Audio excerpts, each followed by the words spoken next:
Allez, bonjour à toutes et à tous et bienvenue dans cette nouvelle Value Asset. Aujourd'hui, on va regarder ensemble comment Thomas, coach sportif qui a généré 3500 € de chiffre d'affaires en seulement 3 semaines sur un club de fitness. L'idée aujourd'hui, c'est vraiment qu'on regarde ensemble, étape par étape, chacun des outils qui lui a permis de générer ces 3500 € de chiffre d'affaires.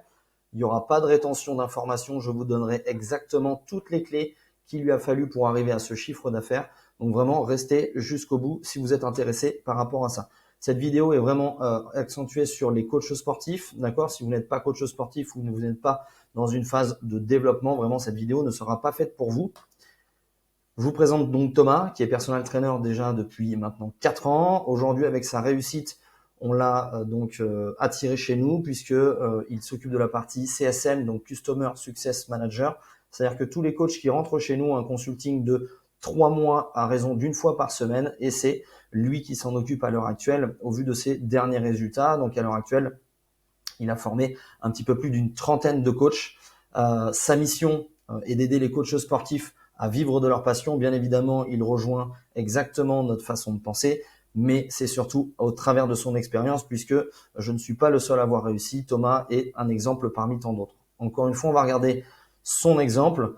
Moi, je vous répète une dernière fois, je suis personal trainer donc depuis une dizaine d'années. Je suis fondateur de Skill Concept et maintenant donc travaille avec Thomas. J'ai formé depuis le départ plus de 150 coachs sportifs.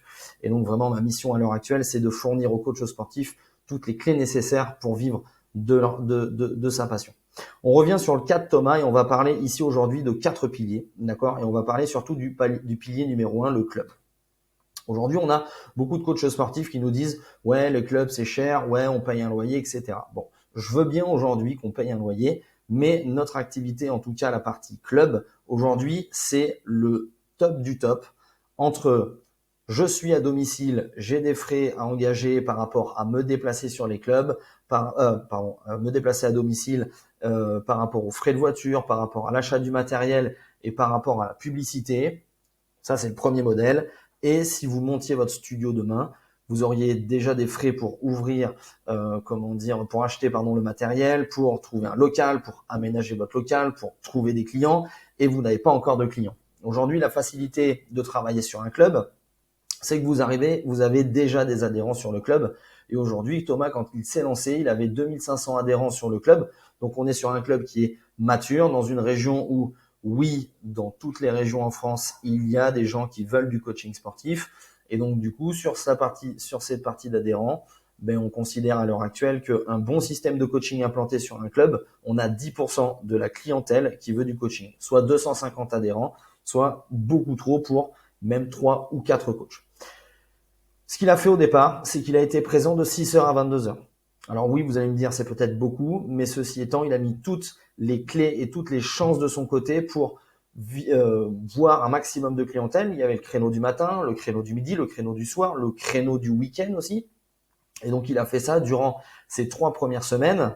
Attention à ne pas faire trop longtemps. Pourquoi? Parce que c'est beaucoup trop en termes de concentration. Vous allez vite exploser. L'idée, c'est qu'après, une fois que vous avez balayé ces différents créneaux, vous allez pouvoir affiner votre planning par la suite et être vraiment présent au moment où les clients sont présents en club.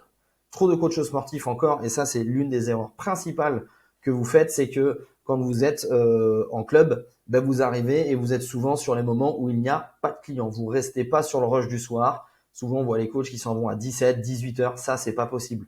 Lundi, mardi, mercredi, il faut rincer le club. Il faut être là, présent la majorité des horaires. Surtout quand vous êtes sur une phase de lancement. Si vous avez déjà votre clientèle, vous êtes déjà implanté, vous avez déjà fait votre réseau sur le club, à ce moment-là, j'ai aucun conseil à vous donner puisque si vous êtes à ce niveau-là, normalement, vous n'êtes pas censé regarder la vidéo. Mais si vous êtes dans une phase de développement, vraiment, faites-le, c'est extrêmement important. Point numéro 3, Tom s'entraîne très régulièrement sur le club. On voit encore des coachs sportifs. Alors, j'ai mis tous ces points-là parce que c'est la majorité des erreurs des coachs. C'est tout simplement ça. Mais en attendant, ils ne s'entraînent pas sur le club. Ils vont s'entraîner sur d'autres clubs à proximité parce que ils ne veulent pas être dérangés durant leurs entraînements. Tom, lui, l'a fait. Et l'avantage de faire ça, c'est que vous êtes votre propre carte de visite. Quand les gens vous voient dans le club, quand les gens vous voient faire vos entraînements, se disent « Ok, le mec s'entraîne vachement bien. Ah, mais j'ai une question. » Et puis en plus, ça vous permet de rentrer en interaction avec les gens qui sont dans la salle. Donc, Vraiment, c'est une erreur très grossière de pratiquer votre sport. En tout cas, là, je parle de renforcement musculaire, de force, etc. Si vous êtes coach dans le club, dans une autre salle. Point numéro 4, c'est l'un des conseils les plus bateaux que je puisse donner. Mais la majorité des coachs aujourd'hui, quand ils démarrent, forcément, vu qu'ils connaissent personne, ils vont voir des gens. Mais au bout d'un moment, ils vont aller voir toujours les mêmes personnes et vont s'enterrer dans un quotidien qui est pas du tout le bon. Ils ne vont plus aller voir de nouvelles personnes. Et ici, ce que Tom a fait, c'est qu'il est resté très concentré. On viendra exactement aux chiffres et aux objectifs un petit peu plus tard dans la vidéo. Mais il a aidé, il anime le club, il conseille le plus de personnes possible. Si vous arrêtez de faire ça, vous coupez votre pompe commerciale et forcément, au bout d'un moment, vous allez arriver sur un plateau. Ça arrive plus vite que prévu. Ok, si vous arrivez à avoir 5-10 clients, en général, c'est ce que vous faites le plus. Vous arrêtez de faire ça et donc derrière, vous rencontrez un plateau. Si vous avez 2-3 clients qui partent, puisqu'au début, vous n'êtes pas non plus les meilleurs vendeurs, vous allez améliorer, vous allez peaufiner votre discours commercial au fur et à mesure. Vous perdez votre développement d'activité. Donc vraiment, soyez sur le plateau, rentrez en discussion avec le plus de personnes possible. Ça vous permettra d'élargir votre réseau. Et quand les clients vont venir sur le club et qui diront « Ah, c'est lui le coach », c'est à partir de ce moment-là que vous pourrez commencer à ralentir la cadence. Mais ne passez pas au travers de ça. C'est les conseils les plus bateaux, mais la majorité des coachs, au bout d'un moment, au bout de quelques années d'activité, arrêtent de faire ça et je vous garantis que c'est pas bon du tout. Ensuite, on va parler d'échanges. Alors, je rappelle juste, aujourd'hui, nous on propose des appels stratégiques avec Skill Concept. L'objectif de ces appels stratégiques, c'est pas de vous vendre quoi que ce soit. C'est juste ici un exemple pour vous montrer qu'aujourd'hui, les coachs qui sont chez nous réussissent correctement et signent des contrats très régulièrement. Vous voyez, Rudy aujourd'hui qui signe un contrat de 12 mois à 258 € par mois. Donc ça, c'est plutôt satisfaisant. Non, l'idée vraiment, c'est de débloquer votre situation et que vous puissiez repartir avec un plan d'action personnalisé. D'accord, ça sert juste à ça. Vraiment, on ne mange personne. Si ça vous intéresse, je vous mettrai le lien juste en dessous de la vidéo. On poursuit et on va parler d'échanges. Je vous ai parlé qu'il faut animer, conseiller, aller à la rencontre des gens et il faut vous donner des objectifs par rapport à ça. La principale erreur pour ma part que j'ai faite et que j'ai enseigné à Thomas, c'est qu'il ne faut pas rester collé à côté de la cafetière, il faut aller à la rencontre des clients, aller voir ce qui se passe. On voit tous les jours sur les réseaux sociaux ou où vous voulez des gens qui font n'importe quoi, qui font des mouvements qui sont invraisemblables. Il faut aller voir ces gens-là, il faut aller discuter avec eux. Thomas est parti sur un plan d'action au départ d'aller voir 10 à 15 nouveaux clients par jour. Pourquoi? Parce qu'il s'est dit que en allant voir 10 à 15 clients par jour, il peut obtenir entre 2 et 5 séances bilan. Donc les premiers rendez-vous avec les clients pour derrière basculer sur de la vente. Et donc en faisant ça, aujourd'hui, il a réussi vraiment à exploser son chiffre d'affaires sur les 3 premières semaines. Important, n'allez pas voir les gens toujours sur la même façon de faire. Salut, je m'appelle Thomas et je propose du coaching. Ça, c'est pas possible. Il faut arriver avec des stratégies différentes. La première stratégie que je peux vous conseiller quand vous êtes novice dans un club, c'est de rester collé à l'accueil, de discuter avec les agents d'accueil, de boire le café, de renseigner les gens au fur et à mesure. Et les gens vont passer devant vous toute la journée. Donc, vous allez rencontrer la majorité des clients qui passent dans votre club. Il y a un taux de passage énorme dans les clubs où on travaille. Donc, je vois pas pourquoi, si vous restez planté à l'accueil, vous n'allez voir personne. Ok, être souriant, faire des tours de plateau, aller dire bonjour, ranger un petit peu les machines. Ça fait partie aussi du travail de coach sportif. Ça reste dans les EPMSP au départ. Les EPMSP, c'est d'avoir un club en toute sécurité. Si vous faites ça, vous allez voir régulièrement, aucune personne qui ne travaille pas dans un club va faire le tour de tout le club et ranger les machines. Donc, si aujourd'hui vous êtes perçu comme cette personne-là, vraiment les gens vont voir que vous travaillez dans le club et donc vont vous percevoir comme un personal trainer. Surtout si vous avez un t-shirt propre, que vous êtes bien habillé et que c'est marqué dans votre dos. D'accord? Nettoyer les machines, nettoyer un petit peu le club. Voilà. Pour moi, ça c'est les bases du coach sportif. Ensuite, un des points intéressants, c'est que quand il y a beaucoup de monde, il y a beaucoup de jeunes, beaucoup de novices qui sont dans les clubs. N'hésitez pas à aller en contact avec les gens qui font n'importe quoi. C'est essentiel. Plus vous allez avoir des clients éduqués, plus derrière les gens vont vous connaître dans le club. Ok?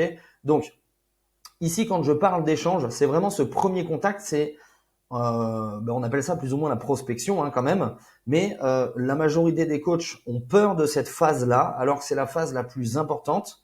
Il ne faut surtout pas, et ça je l'ai mis en dernier point, avoir de profil vendeur. Si vous arrivez et que vous dites « Ok, salut, je m'appelle Thomas, ça coûte 300 balles si tu veux qu'on discute ensemble », vraiment vous n'aurez zéro coaching. Vous allez peut-être avoir un client ou deux sur les 6 premiers mois, mais c'est pas possible. D'accord?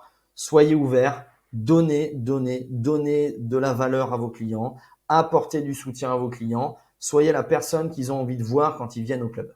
En faisant ça, vous allez donc déclencher juste après des rendez-vous pour pouvoir avoir des phases de vente et donc signer des contrats forcément. C'est le point numéro 3. On a encore pas mal de coachs sportifs qui sont énormément en difficulté. Ok, l'idée c'est que quand vous sortez de diplôme, alors ça je parle pour les coachs qui se lancent, ou quand vous sortez, que vous êtes un petit peu en activité, vous avez essayé 2-3 trucs, vous avez essayé un peu à domicile, un peu en ligne, ça ne fonctionne pas. La première des qualités que vous devez développer, c'est la vente. Si vous avez une phase de vente en carton, vous n'arriverez jamais à développer une moindre entreprise. Là, je parle du coaching sportif, mais si vous vendez, je sais pas moi, des slips sur un marché, si vous vendez, des panneaux solaires, il faut savoir vendre. C'est la qualité essentielle si vous êtes coach sportif. Et là, je parle en tout cas pour un indépendant, il faut savoir vendre. Chez nous, chez Skill Concept, ça a été notre première phase où on s'est blindé. C'est-à-dire qu'aujourd'hui, on a appris à Thomas comment vendre avec un process de vente puissant.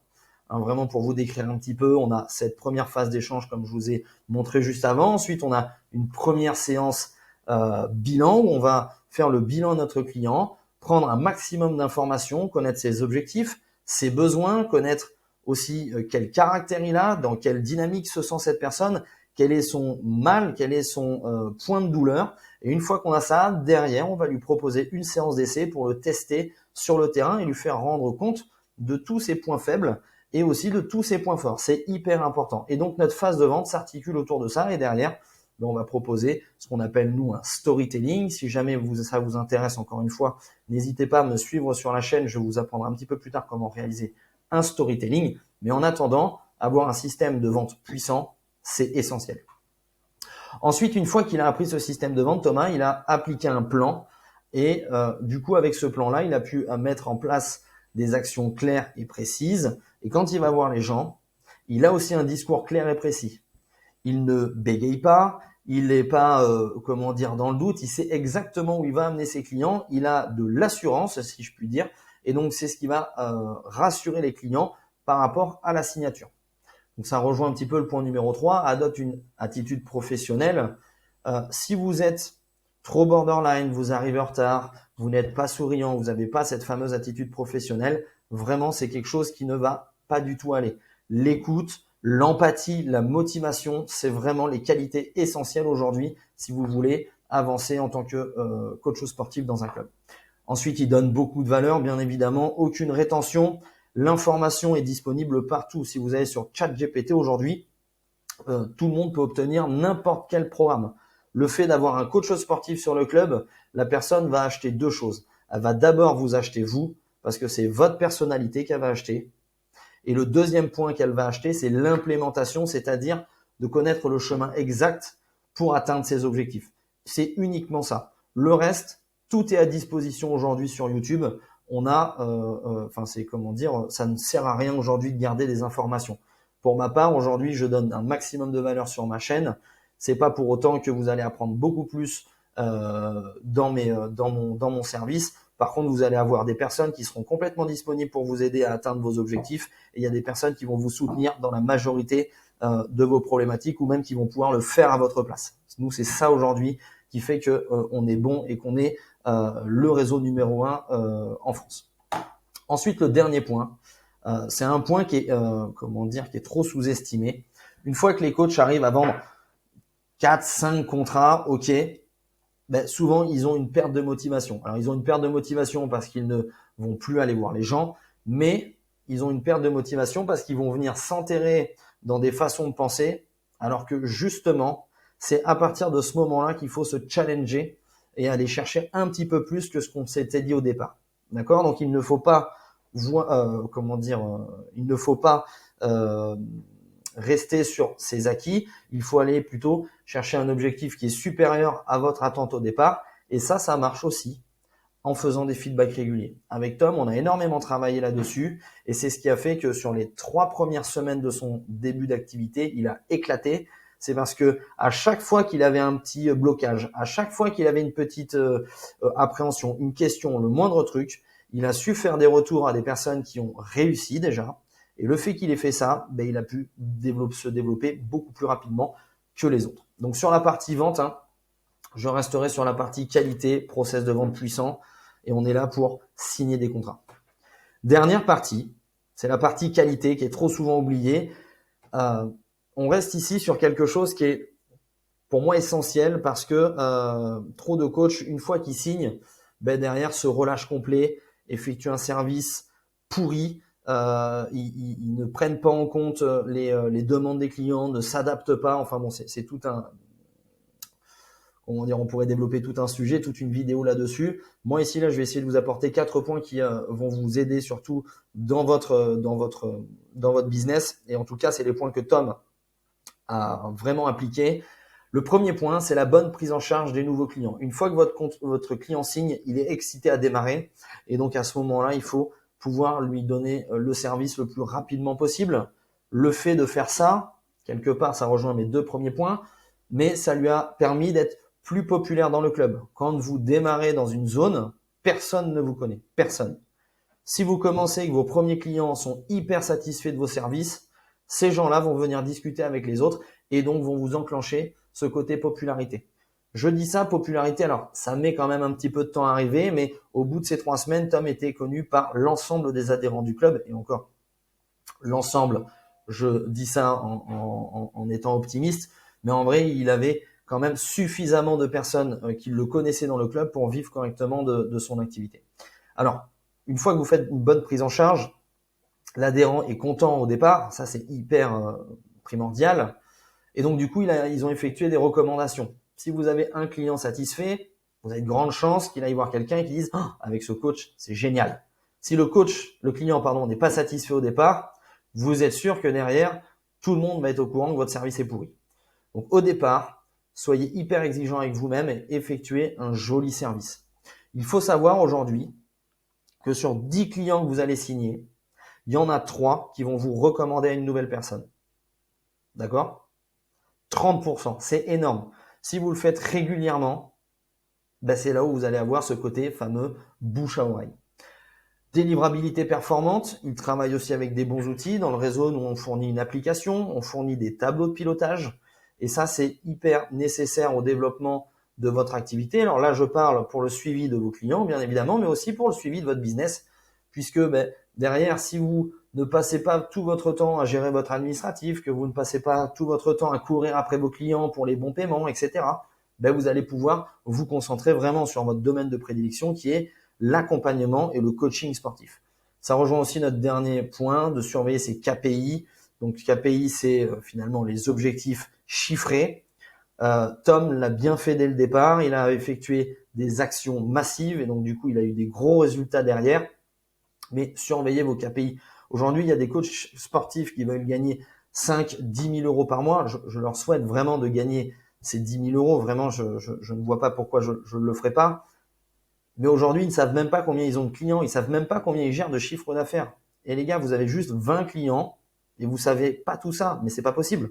Comment vous voulez avancer dans un business si vous ne savez pas quel indicateur bouger, quelle problématique vous avez dans votre business? Donc, mettez en place des tableaux, suivez ces tableaux. Si vous avez besoin, par contre, de tableaux, n'hésitez pas à m'écrire juste en dessous de la vidéo. Je vous offrirai tous les tableaux que vous avez besoin pour vous aider. Ok, vous pouvez aussi réserver un appel, ce sera avec plaisir. Mais vraiment, partez de ce principe que plus vous mesurez, plus vous serez performant. D'accord? Donc, ça rejoint le pro plus et donc ce fameux travail qualitatif. Si vous souhaitez nous rejoindre aujourd'hui ou vous avez des questions ou sur votre business ou quoi que ce soit, encore une fois, vous allez juste en dessous. On offre une formation gratuite pour aider les coachs sportifs à se lancer dans leur activité. Ou alors, le dernier point, c'est qu'on offre aussi des appels stratégiques. Là, l'idée, c'est qu'on puisse échanger. Je ne vends rien, je veux juste vous aider à vous établir un plan d'action personnalisé. Encore un nouveau coach qui signe des contrats, et là, cette fois-ci, plutôt sur la partie digitale. Donc voilà, pour ma part, j'ai fini. J'espère que j'ai répondu à l'ensemble de vos questions et je vous dis à très vite pour la prochaine Value Asset. Ciao, ciao.